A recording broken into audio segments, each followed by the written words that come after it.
बिस्मिल्लाहिर्रहमानिर्रहीम। Welcome back dear students. एक बार फिर हम हाजिर हो गए ऑनलाइन लेक्चर नंबर 11 में।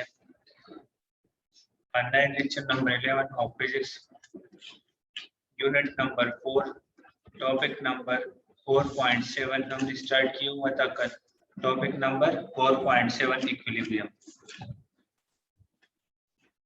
अच्छा dear students, topic number 4.7 equilibrium जो हमारे साथ है, ठीक है।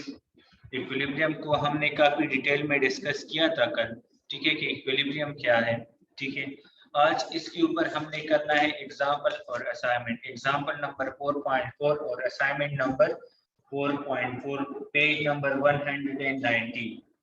आप लोग अपने बुक के पेज नंबर 119 ओपन कर लें। पेज नंबर 119 पे आपके साथ है एग्जाम्पल नंबर 4.4 और असाइनमेंट नंबर 4.4। ये आज हमने करने हैं, ठीक है बेटा। अच्छा डियर स्टूडेंट्स, कल हमने काफी डिटेल में डिस्कशन की थी कि इक्विलिब्रियम क्या है, ठीक है। तो मैं थोड़ा सा उसे रिवाइज कर देता हूँ ताकि आप लोगों के जहन में कुछ क्वेश्चन वगैरह हो ताकि वो क्लियर हो जाए, ठीक है। इक्विलिब्रियम एक्चुअली है क्या चीज?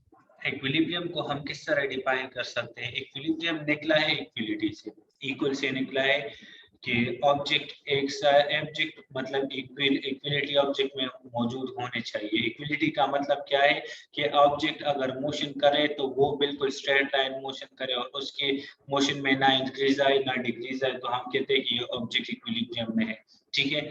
या अगर हम बात कर ले किसी ऑब्जेक्ट की कि वो टेबल पे पड़ा हुआ है, चेयर है, जमीन पे पड़ा हुआ है, ठीक है।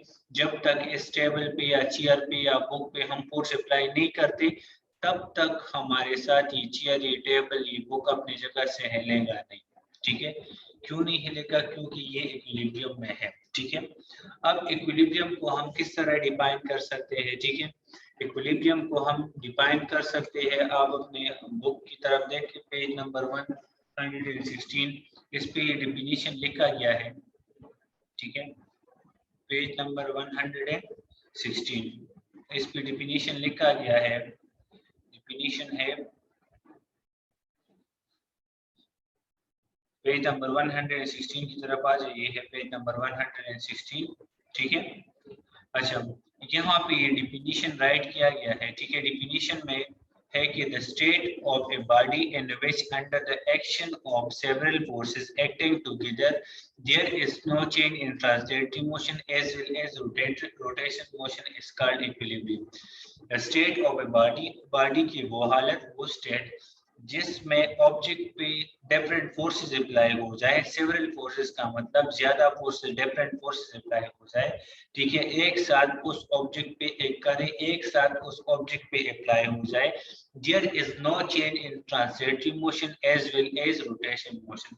ऑब्जेक्ट के ट्रांसलेटरी मोशन में भी चेंज ना आए, मतलब स्ट्रेट लाइन मोशन में भी चेंज ना आए, और रोटेशन मोशन जब परफॉर्म करे उसमें भी चेंज ना आए, तो इस ऑब्जेक्ट को हम क्या कहते हैं? इस ऑब्जेक्ट को हम कहते हैं कि ये ऑब्जेक्ट इक्विलिब्रियम में है। इस तरह के ऑब्जेक्ट को हम क्या कहते हैं? इक्विलिब्रियम कहते हैं, ठीक है।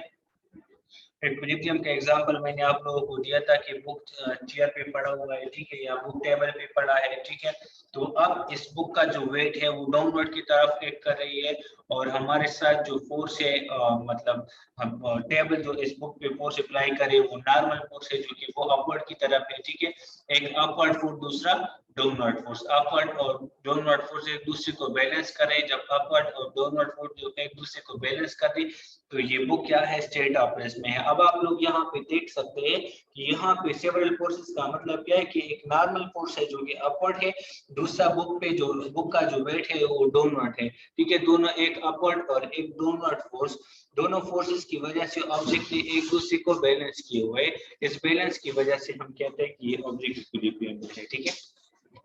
फिर हमने पढ़ा था कंडीशन ऑफ इक्विलिब्रियम। फिर हमारे साथ टू कंडीशन थे। फर्स्ट कंडीशन था, फर्स्ट कंडीशन में हमारे साथ फोर्स के बारे में हमने डिस्कशन की थी कि एक ऑब्जेक्ट पे नंबर ऑफ फोर्सेस अप्लाई हो जाए और उसका जो रिजल्टेंट होगा वो जीरो होगा, ठीक है। उस ऑब्जेक्ट का जो रिजल्टेंट होगा वो रिजल्टेंट क्या है? जीरो है, ठीक है। ऑब्जेक्ट का जो रिजल्टेंट फोर्स है वो क्या है? वो जीरो है, ठीक है।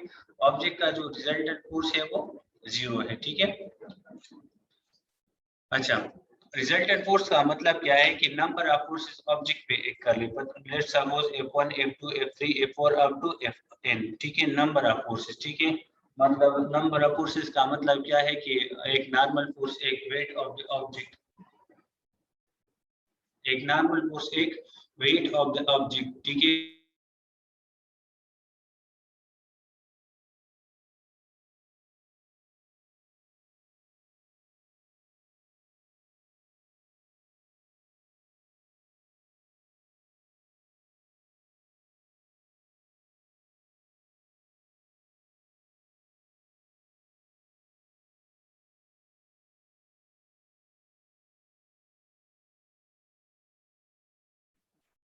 अच्छा डियर स्टूडेंट्स, तो हमने पढ़ा था फर्स्ट कंडीशन में फोर्स के बारे में कि ऑब्जेक्ट पे नेट फोर्स क्या हो जाए, जीरो हो जाए, ठीक है। ऑब्जेक्ट पे नेट फोर्स क्या हो जाए, जीरो हो जाए। नेट फोर्स का मतलब क्या है कि एक ऑब्जेक्ट पे नंबर ऑफ फोर्सेस एक करे, F1 F2 F3 Fn, ठीक है, नंबर ऑफ फोर्सेस एक करे, ठीक है। अब वो फोर्सेस, उस फोर्सेस का जो रिजल्टेंट है वो जीरो हो जाए, ठीक है। उस रिजल्टेंट जीरो होने की वजह से हमारे साथ क्या बनता है, ऑब्जेक्ट, हम कहते हैं कि ऑब्जेक्ट रेस्ट में है या ऑब्जेक्ट बिल्कुल ट्रांसलेटिव मोशन करे। ट्रांसलेटिव मोशन का मतलब स्ट्रेट लाइन मोशन करे, ठीक है, स्ट्रेट लाइन मोशन करे या ट्रांसलेटिव मोशन करे। तो इसे हम क्या कहते हैं, इसे हम कहते हैं इसे क्या हम कहते हैं, फर्स्ट कंडीशन ऑफ इक्विलिब्रियम। अब नेक्स्ट था हमारे साथ second condition of equilibrium. Second condition में हम बात कर रहे थे टार्क के बारे में, ठीक है। अब टार्क, नेट टार्क ऑब्जेक्ट पे जीरो हो जाए, एक ऑब्जेक्ट पे नेट टार्क क्या हो जाए, जीरो हो जाए, तो फिर हम कहते हैं कि यहाँ पे कौन सा कंडीशन है, सेकंड कंडीशन ऑफ इक्विलिब्रियम है। नेट टार्क का मतलब क्या है कि ऑब्जेक्ट रोटेट हो रहा है, ठीक है, एक क्लॉकवाइज टार्क है, दूसरा एंटी क्लॉकवाइज टार्क है, दोनों एक दूसरे को बैलेंस करे, या नंबर ऑफ टार्क एक करे प्रेस करे इन नंबर ऑफ टार्क। तो जब हम इन टोटल टार्क को ऐड कर ले, इस एडिशन से हमारे साथ जीरो आ जाए, तो हम कहते हैं कि ये कौन सा कंडीशन है, सेकंड कंडीशन ऑफ इक्विलिब्रियम है। याद रखिए डियर स्टूडेंट्स कि इक्विलिब्रियम के लिए ये दोनों कंडीशन लाजमी है, इक्विलिब्रियम के लिए दोनों कंडीशन फर्ज है, ठीक है। अगर एक ऑब्जेक्ट फर्स्ट कंडीशन ओबे कर रहा है और सेकंड कंडीशन ओबे नहीं कर रहा, तो ऑब्जेक्ट इक्विलिब्रियम में नहीं है। ऑब्जेक्ट हमारे साथ दोनों कंडीशन मस्ट ओबे करने हैं, ठीक है। अगर एक ऑब्जेक्ट फर्स्ट कंडीशन ओबे कर रहे, ठीक है, और सेकंड कंडीशन ओबे नहीं कर रहा, तो हम नहीं कह सकते कि ये ऑब्जेक्ट क्या है, इक्विलिब्रियम में है। या फर्स्ट कंडीशन ओबे कर रहे, सेकंड नहीं करे, सेकंड है फर्स्ट नहीं करे, तो ऑब्जेक्ट इक्विलिब्रियम में नहीं है। फिर हमने पढ़ा कि सेकंड कंडीशन ऑफ इक्विलिब्रियम को हम प्रिंसिपल ऑफ मोमेंट्स भी कह सकते हैं। सेकंड कंडीशन ऑफ इक्विलिब्रियम को हम मोमेंट्स, प्रिंसिपल ऑफ मोमेंट भी कह सकते हैं। इसमें आप लोगों ने कंफ्यूज नहीं होना है, ठीक है। आते हैं हम एग्जाम्पल की तरफ, ठीक है। इसके ऊपर जब हम एग्जाम्पल करें तो आप लोगों को समझ आ जाएगी, ठीक है, एग्जाम्पल का क्या है। अच्छा जी स्टूडेंट्स, यहाँ पे देखिए कि example number 4.4 page number 190, example number 4.4 page number 190, ठीक है। अब पेज नंबर 119 अपनी बुक का ओपन कीजिए शाबाश। अच्छा, यहाँ पे इस एग्जाम्पल में राइट किया गया है, two children Rumesa and Sanan are sitting on a seesaw. The seesaw is balanced on a pivot as Rumesa is at 1 meter and Sanan at 1.5 meter from the pivot as shown in figure. Figure में आप लोगों को नजर आ रहा है कि ठीक है कि यहाँ पे हमारे साथ एक रुमैसा है, दूसरा सनान है, ठीक है। अब यहाँ पे रुमैसा जो है वो पिवट से, ये पॉइंट कौन सा पॉइंट है, ये पॉइंट है पिवट पॉइंट, मतलब सेंटर पॉइंट। एक साइड पे जो है मतलब सनान के साइड जिस साइड से स्टार्ट होता है, जिस पॉइंट से स्टार्ट होता है, और इसके बाद रुमैसा का साइड जिस साइड से स्टार्ट होता है, इस पॉइंट को हम क्या कहते हैं, पिवट कहते हैं, ठीक है। अब पिवट से लेकर रुमैसा का जो डिस्टेंस है वो है 1 मीटर, और पिवट से लेकर सनान का जो डिस्टेंस है वो है 1.5 मीटर। कितना डिस्टेंस है, 1.5 मीटर डिस्टेंस है। एक है 1.5 मीटर और दूसरा है 1 मीटर डिस्टेंस, ठीक है बेटा, ठीक है। एक है 1.5 मीटर और दूसरा है 1 मीटर। यहाँ पे राइट किया गया है कि रुमैसा का जो डिस्टेंस है वो कितना है, 1 मीटर है, और सनान का जो डिस्टेंस है वो क्या है, वो है 1.5 मीटर है, ठीक है। अच्छा, अब यहाँ पे if Rumesa weight is 600 Newton, what is the weight of Sanan? अगर रोमेसा का जो वेट है वो क्या है, वो 600 है, ठीक है, 600 न्यूटन वेट है। What is the weight of सनान, हमने सनान की वेट को फाइंड करने एक बार फिर देख लें। Two children, Rumesha and Sanan are sitting on a शीशा। दो बच्चे हैं, एक रोमेसा एक सनान, दोनों एक शीशा पे बैठे हैं, ठीक है। The शीशा is balanced on a pivot। शीशा को हमने पिवट के जरिए बैलेंस किया हुआ है, ठीक है। Rumesa is at 1 metre and Sanan at 1.5 metre. Rumesa जो है वो 1 मीटर के डिस्टेंस पे बैठी है और सनान जो है वो 1.5 मीटर के डिस्टेंस पे बैठा है, ठीक है। अब किस चीज से, पिवट से, from the pivot as shown in figure, जिस तरह आप लोगों के बुक में फिगर गिवन है, ठीक है। बुक में बिल्कुल क्लियर आप लोगों को नजर आ जाएगा पेज नंबर 119 पे। अब हमसे क्या मांगा जा रहा है, ठीक है, if Rumesa weight is 600 newton, अगर रोमेसा का वेट 600 न्यूटन है, what is the weight of Sanan, Sanan के वेट को हमने फाइंड करना है। अगर रोमेसा का वेट 600 न्यूटन है तो सनान का वेट आप लोग फाइंड कीजिए, ठीक है। तो हम गिवन डेटा में क्या राइट कर सकते हैं, यहाँ पे आ जाए, ठीक है।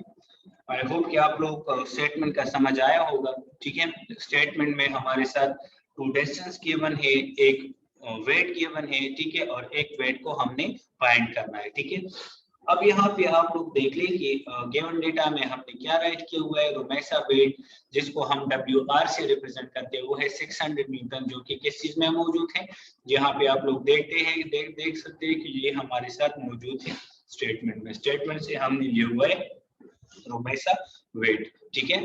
रोमेसा वेट को हम रिप्रेजेंट करते हैं किस चीज से, WR से रिप्रेजेंट करते हैं रोमेसा वेट, जो कि बराबर है 600 न्यूटन, ठीक है। अब रोमेसा मोमेंट आर्म, रोमेसा जो बैठी है पिवट से शीशा की तरफ, मतलब एक कितने डिस्टेंस पे बैठी है, वो बैठी है 1 मीटर के डिस्टेंस पर, जिसको हम मोमेंट आर्म से DR से हम रिप्रेजेंट करते हैं, ठीक है। सबस्क्रिप्ट में R का मतलब क्या है, रोमेसा, यहाँ पर वेट के साथ R का मतलब क्या है, R का मतलब रिप्रेजेंट करिए रोमेसा को, ठीक है। कि रोमेसा का जो वेट है वो 600 न्यूटन है और रोमेसा का जो डिस्टेंस है वो कितनी है, 1 मीटर है, ठीक है।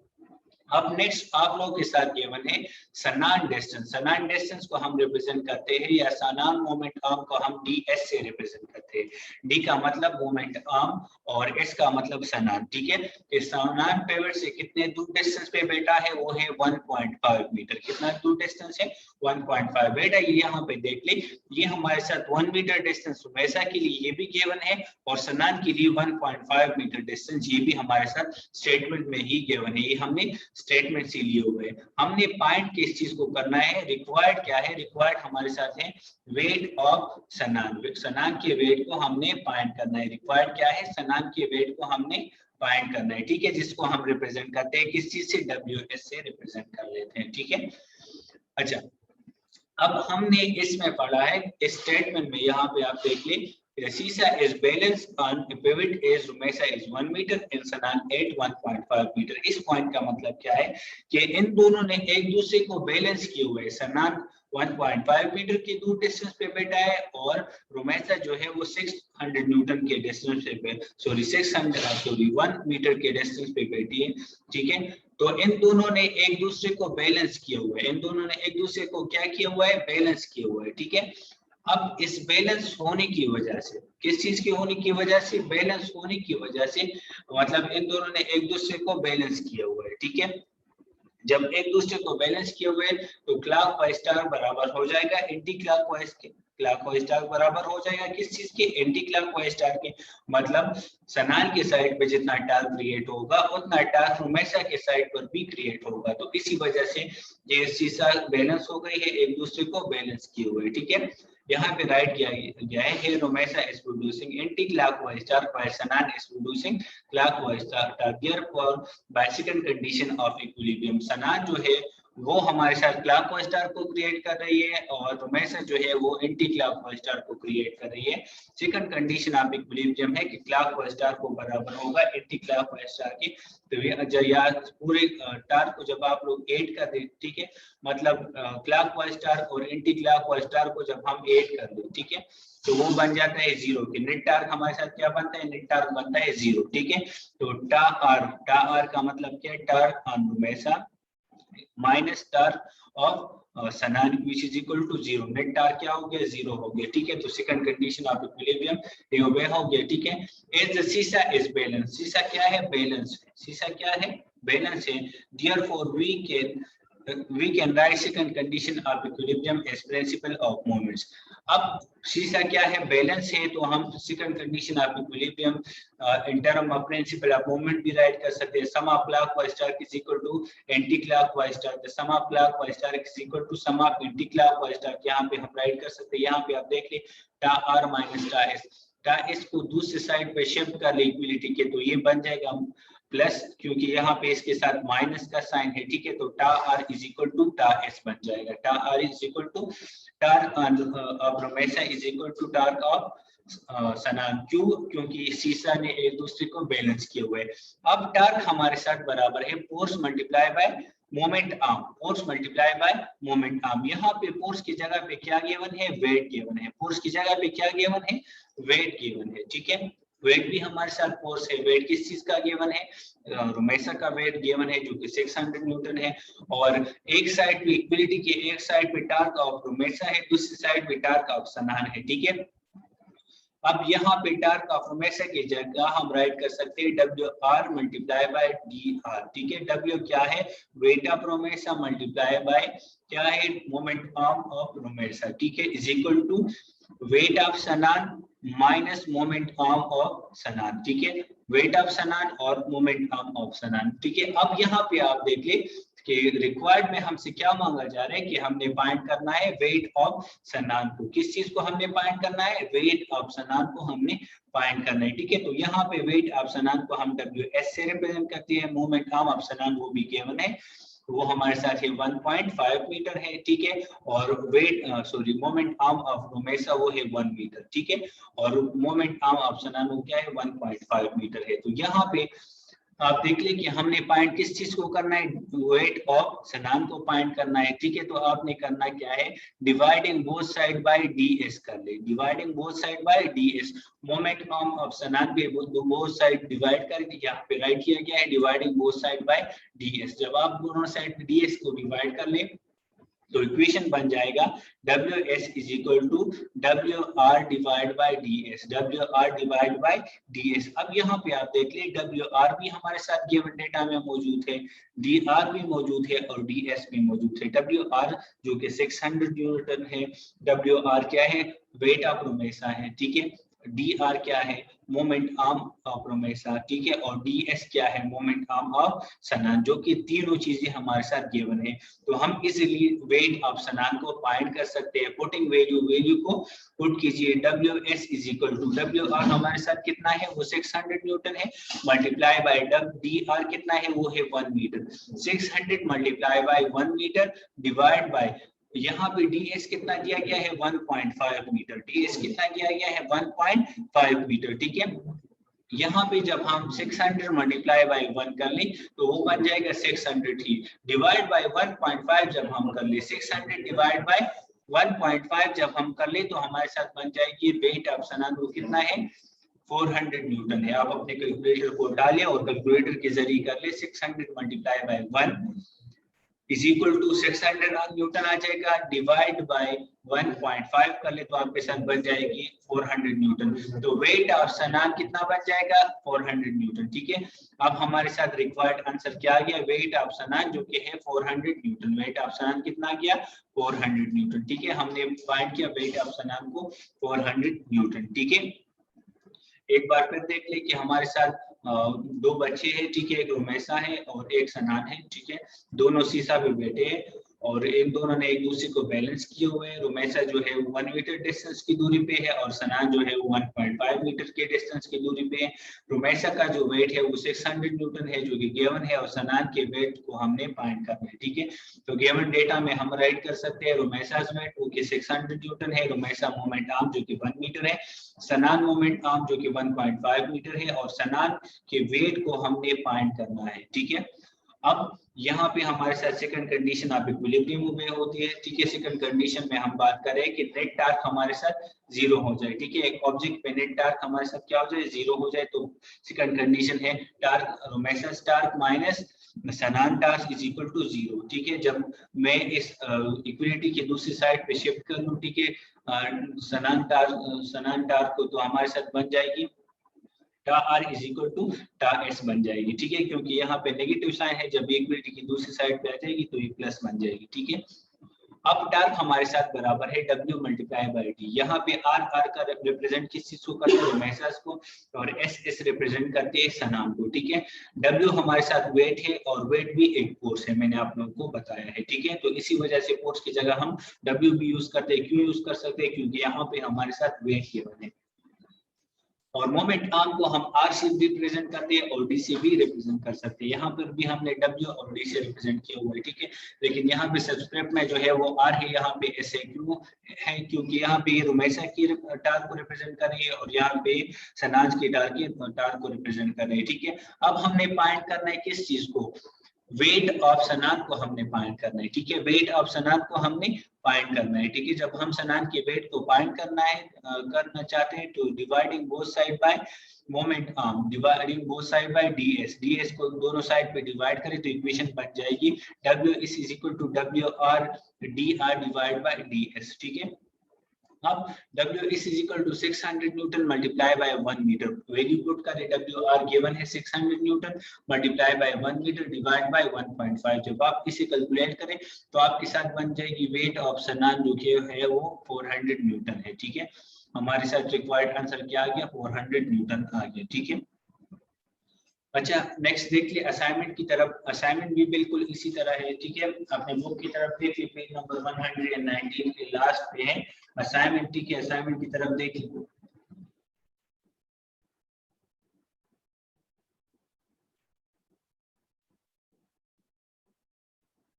अच्छा, असाइनमेंट में है कि with a beam two masses m1 and m2 are suspended at distance 0.4 meter and 0.5 meter respectively from suspension point is shown in figure. Ignoring the weight of the balance, Fm2 is equal to 1.6 kilogram. What is the mass m1? यहाँ पे बेटा हमने find करना है मास को, ठीक है। जब हम मास को फाइंड करते हैं तो मास को हम किस तरह फाइंड कर सकते हैं, तो आप स्टेटमेंट की तरफ देख लीजिए, ठीक है। अपने बुक की तरफ देख लिया, कंप्यूटर स्क्रीन की तरफ देख लीजिए, ठीक है। With a beam two masses, दो मासेस एक बीम के साथ अटैच है, ठीक है। एक मास को हम रिप्रेजेंट करते हैं m1 से, जो कि आप लोग अपने बुक की तरफ देखें तो बुक पेज नंबर 119 के लास्ट में असाइनमेंट के साथ ये फिगर गिवन है, तो इससे आप लोगों को क्लियर समझ आ जाएगा, ठीक है। With a beam two masses m1 and m2 are suspended at a distance of 0.4 metre. एक बीम है, ठीक है, एक रॉड है, लेट्स सपोज, ठीक है।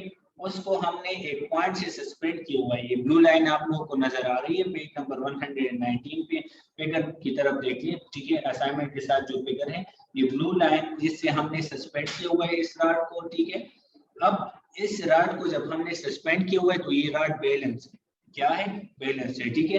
अब इसके साथ हमने दो मासेस को अटैच किए हैं, ठीक है। एक मास को हमने m1 कह दिया, दूसरे मास को हमने m2 कह दिया, ठीक है। अब मास m1 को हमने 0.4 metre suspend at a distance of 0.4 metre and 0.5 metre respectively.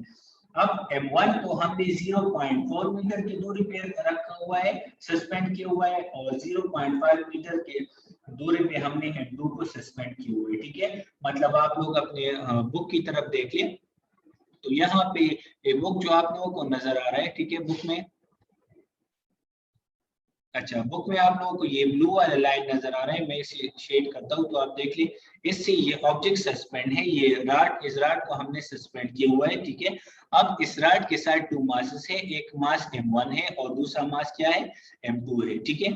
अब यहाँ पे हमारे साथ मास m1 को जो हमने सस्पेंड किया हुआ है वो कितने दूर डिस्टेंस पे हमने सस्पेंड किया हुआ है, 0.4 मीटर के डिस्टेंस पे, और मास m2 को हमने सस्पेंड किया हुआ है 0.5 मीटर के डिस्टेंस पे हमने सस्पेंड किया हुआ है, ठीक है। ये हमारे साथ गिवन है, ठीक है। From suspension point is shown in figure. Ignoring the weight of the balance, ignoring the weight of the balance, MM2 is equal to 1.6 kilogram. What is the mass of the what is mass M1?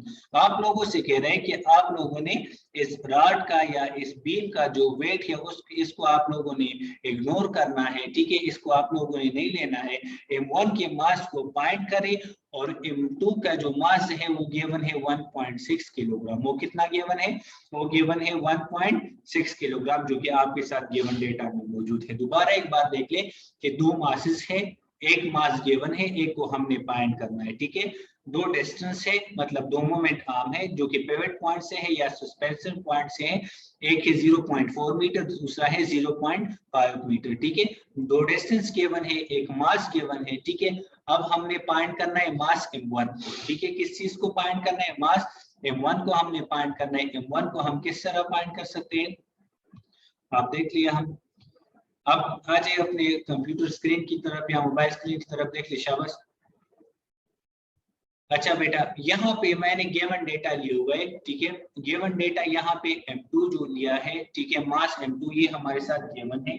आप अपने book की तरफ देख लें, book में बिल्कुल given है M2, मास M2 given है बिल्कुल लास्ट लाइन में. M2 is equal to 1.6 kilogram. What is the mass M1? M1 को हमने फाइंड करना है, ठीक है. M2 हमारे साथ क्या है? गिवन है. M2 क्या है? M2 गिवन है, ठीक है. M2 हमारे साथ क्या है? गिवन है, ठीक है. अच्छा, वो है 1.6 किलोग्राम और M1 को हमने फाइंड करना है, ठीक है. मास M1 को हमने फाइंड करना है, M2 गिवन है, ठीक है. डिस्टेंस 1 कितना है? 0.4 मीटर. फिगर की तरफ अगर आप लोग देख ले तो क्लियर आप लोगों को समझ आ जाएगा कि D1 जो है या मोमेंट आर्म 1 जो है वो कितना दिया गया है? 0.4 मीटर है, ठीक है. और मोमेंट आर्म 2 या D2 डिस्टेंस जो गिवन है वो है 0.5 मीटर. वो कितना दिया गया है? 0.5 मीटर दिया गया है. तो ये हमारे साथ गिवन डेटा में स्टेटमेंट में, एक असाइनमेंट के स्टेटमेंट में ये तीन चीजें गिवन है. एक M2 मास M2 गिवन है, एक D1 गिवन है, एक D2 गिवन है, ठीक है. अब रिक्वायर्ड क्या है? रिक्वायर्ड है M1. क्या है रिक्वायर्ड? क्या है हमारे साथ? M1, मास M1 को हमने फाइंड करना है. मास M1 को हमने फाइंड करना है, ठीक है. तो इसके लिए हमारे साथ सोल्यूशन क्या होगी? फार्मूला पे सोल्यूशन आप लोग राइट कर दें. अब यहाँ पे आप देख सकते हैं कि ये भी हमारे साथ सेकंड कंडीशन आप इक्विलिब्रियम ओबे कर रहे हैं. सेकंड कंडीशन आप इक्विलिब्रियम किस तरह ओबे करें? क्योंकि यहाँ पे ये ऑब्जेक्ट जो है, ये रॉड जो है या ये बीम जो है, ये सस्पेंड है, ठीक है. तो जब ये एक पॉइंट से सस्पेंड है तो इसमें ट्रांसलेटरी मोशन क्रिएट नहीं होता. इसमें क्रिएट होता है क्या? रोटेशन मोशन क्रिएट होता है. क्या क्रिएट होता है? रोटेशनल मोशन क्रिएट होता है. जब रोटेशन मोशन क्रिएट होता है तो रोटेशन मोशन के बारे में हमने स्टडी किया है. जब ऑब्जेक्ट में टर्निंग इफेक्ट क्रिएट हो जाए तो उसे हम क्या कहते हैं? टॉर्क कहते हैं. और सेकंड कंडीशन ऑफ इक्विलिब्रियम में हमने पढ़ा है कि the net torque on an object is equal to 0. तो ये हमारे साथ ओबे करे किस चीज को? सेकंड कंडीशन ऑफ इक्विलिब्रियम को. तो यहाँ पे हम बात कर रहे हैं टॉर्क की, तो इसी वजह से हम सेकंड कंडीशन ऑफ इक्विलिब्रियम लेते हैं, ठीक है. तो सेकंड कंडीशन ऑफ इक्विलिब्रियम है τ1 इज इक्वल टू τ2. मतलब τ1 का मतलब क्या है? क्लॉकवाइज टॉर्क को बराबर है एंटी क्लॉकवाइज टॉर्क, या एंटी क्लॉकवाइज टॉर्क बराबर है क्लॉकवाइज टॉर्क के, ठीक है. तो τ1 की जगह मैंने राइट किया D1 मल्टीप्लाई बाय F1, क्योंकि टॉर्क बराबर है, टॉर्क किस चीज के बराबर है? D मल्टीप्लाई बाय F, या cross product of force multiply by displacement, F multiply by R या D मल्टीप्लाई बाय F, ठीक है. D और R दोनों को हम मोमेंट आर्म से रिप्रेजेंट करते हैं, दोनों हम मोमेंट आर्म से रिप्रेजेंट कर सकते हैं, दोनों हमारे साथ डिस्टेंस है, ठीक है. तो इसमें आप लोगों ने कंफ्यूज नहीं होना है, ठीक है. तो D multiply by F is equal to D2 multiply by F2, ठीक है. अब यहाँ पे हम बात करें किस चीज की? यहाँ पे हम बात करें वेट की बात करें. किस चीज के? यहाँ पे हम बात करें वेट की, ठीक है. तो क्यों वेट की हम बात करें? क्योंकि मास गिवन है, ठीक है. मास गिवन है और जब आप लोगों के साथ मास गिवन हो जाए, याद रखिए, ठीक है, तो मास और इसके साथ ग्रेविटेशन एक्सेलरेशन मल्टीप्लाई हो जाए तो हमारे साथ ऑब्जेक्ट की वेट हमें मिलती है. और ये ऑब्जेक्ट जो है आप अपने बुक की तरफ देख ली, फिगर की तरफ, तो ये अर्थ की तरफ सस्पेंड है, इसी वजह से हम वेट लेते हैं. क्या लेते हैं? वेट लेते हैं, ठीक है. तो फोर्स की जगह पर हम राइट कर सकते हैं W1, D1 अपनी जगह multiply by W1 is equal to D2 अपनी जगह मल्टीप्लाई बाय F2 की जगह W2, F2 की जगह क्या? W2, ठीक है. अब d1 multiply by m1g is equal to, weight की जगह हम राइट कर सकते हैं mg, ठीक है। यहाँ पे मास के साथ m1 है, तो यहाँ पे हमारे साथ वेट के साथ m1 है, तो यहाँ पे मास के साथ भी हम m1 राइट करते हैं। लेकिन याद रखिए कि हम g के साथ 1 राइट नहीं करते, क्योंकि दोनों ऑब्जेक्ट जो है, मतलब दोनों जो सस्पेंड है, m1 मास या m2 मास, आप देख ले दोनों एक ही पॉइंट से सस्पेंड है और अर्थ से इसका जो डिस्टेंस है वो सेम है, तो इसी वजह से हम जी के साथ 1 या 2 नहीं लगाते, ठीक है। तो यहाँ पे d1 multiply by m1g is equal to d2 multiply by m2g, d2 multiply by m2g। यहाँ पे मल्टीप्लिकेशन है, यहाँ पर भी मल्टीप्लिकेशन है, तो g एक दूसरे के साथ कैंसिल हो जाएगी, ठीक है। हमारे साथ बन जाएगा d1 multiply by m1 is equal to d2 multiply by m2 बन जाएगा। इक्वेशन इस तरह बन जाएगा, ठीक है। अब हमने फाइंड किस चीज को करना है, हमने m1 मास m1 को हमने फाइंड करना है। किस चीज को? मास m1 को हमने फाइंड करना है। जब मास m1 को हम फाइंड करते हैं तो dividing both side by d1 कर ले, तो m1 एक साइड पे रह जाएगा। Dividing both side by d1 करें, ठीक है, तो आपके साथ m1 एक साइड पे रह जाएगा, ठीक है। तो m1 is equal to d2 multiply by m2, m1 is equal to d2 multiply by m2 divide by d1। Equation इस तरह बन जाएगा, ठीक है, d2 multiply by m2 divide by d1।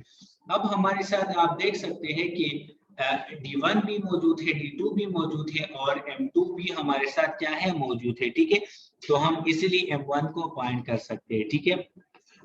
तो 0.5 वैल्यू पुट कर, d2 की जगह मैंने पुट कर ली 0.5 और m2 की जगह मैंने पुट कर ली 1.6 किलोग्राम और d1 की जगह मैंने पुट कर ली 0.4। जब 0.5 मल्टीप्लाई बाय 1.6 कर ले तो आपके साथ बन जाएगी 0.8। आप अपना कैलकुलेटर ओपन कर ले और देख ली 0.5 मल्टीप्लाई बाय 1.6, ठीक है, 0.8 बन जाएगा। जब 0.8 डिवाइड बाय 0.4 कर ले आप, तो आपके साथ बन जाएगी m2 जो है, सॉरी m1 जो है वो 2 किलोग्राम है, ठीक है। तो रिक्वायर्ड मास 1 जो है वो कितना है, 2 किलोग्राम है। एक बार फिर देख लें, हमारे साथ दो मासेस गिवन है, ठीक है, ए जो कि एक बीम से सस्पेंड है। फर्स्ट नंबर जो है वो 0.4 मीटर के डिस्टेंस पे है, ठीक है, और दूसरा जो है वो 0.5 मीटर के डिस्टेंस पे सस्पेंड है। हमने फाइंड करना है मास को, मास m1 को हमने फाइंड करना है, m2 हमारे साथ गिवन है, ठीक है।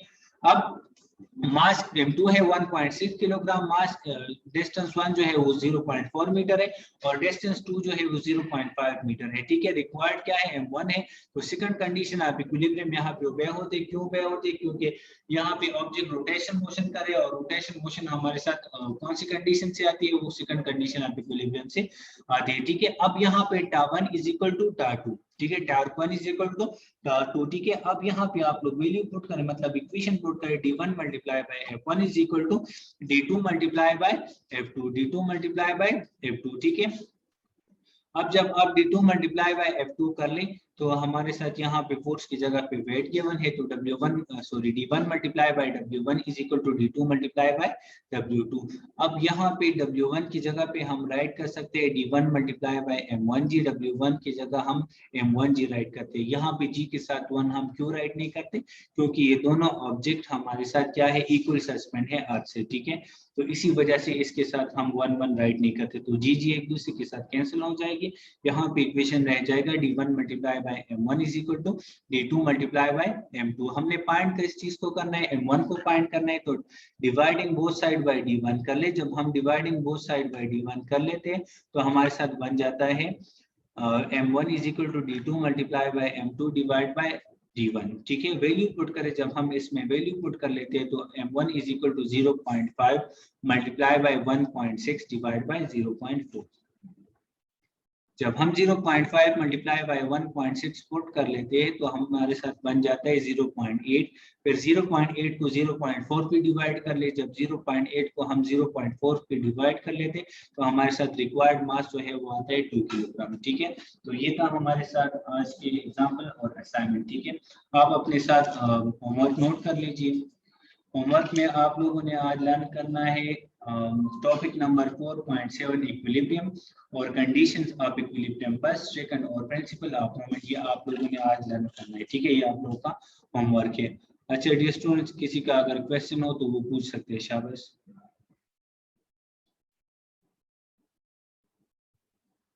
अब्राशिया बेटा आप अपना माइक अनम्यूट करें।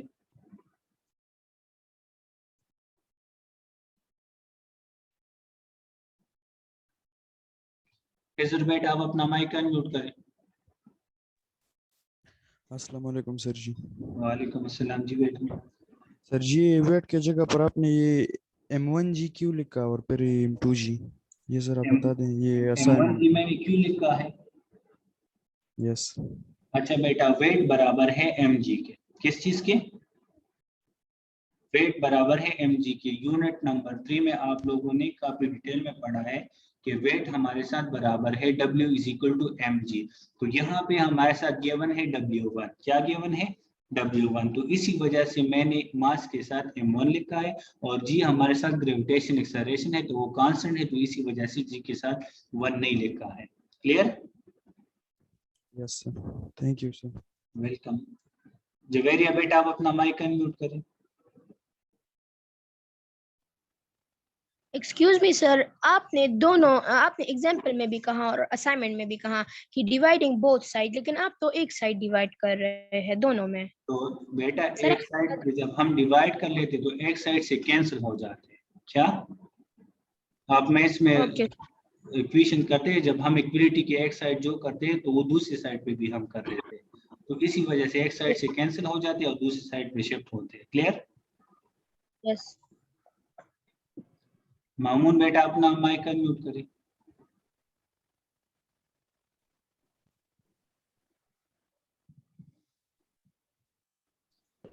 सर ये जरा एग्जाम्पल में आपने जो सनान का वेट जो कैंसिल किया both side.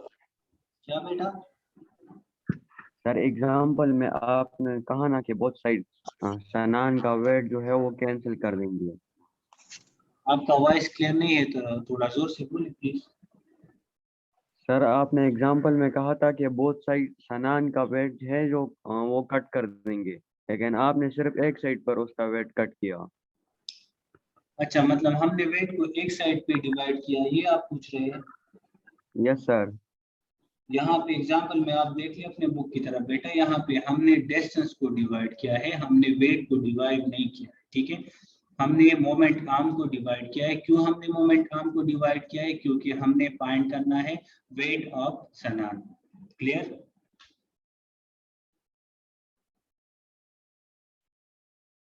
Mamun clear?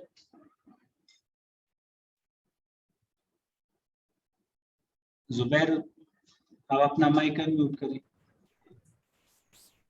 Sir जी कोई क्वेश्चन नहीं है।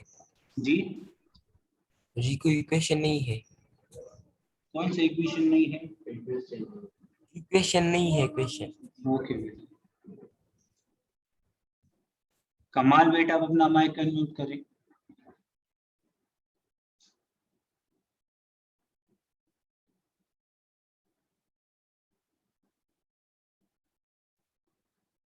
जी पूछ ले कमाल।